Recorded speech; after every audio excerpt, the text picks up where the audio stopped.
your crash. And also crash the door. Me crash no me wa hemfum. Brache bedwafom se ntworo baby ya me crash bum.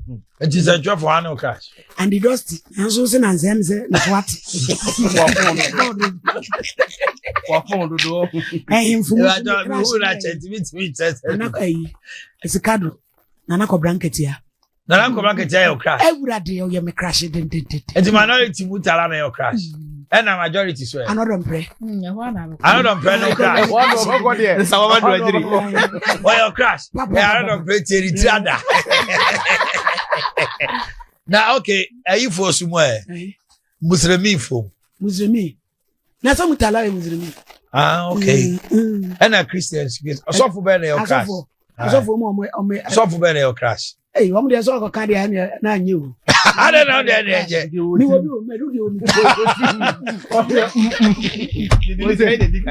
Emumbi aso da ye was. Hey! O da o crash do so pa o. Ahimfu me bi wo ho. Nana ko blanket. O your crash. Ah, Esikado kitan. Na musicians one your crash. Anyum to fom.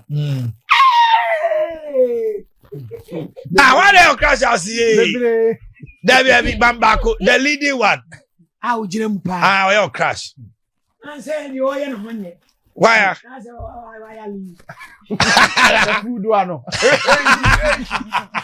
Look at your crash. Ka kwajo ne gaja. E ma kwaju. E ma kwaju. Gaja. Oh, your crash. Oh, some pim gospel. And pim dummy. Gospel fu. Kwa kujasi. Kwa kujasi your crash. Hey. So for man. That was sad no come to stop me. Kujasi. Bwana. Kwa kujasi. Sa? What was the mo? Oye baba. E ti just o crash for you know buza. Sumpa TV, Emma Aketriapa.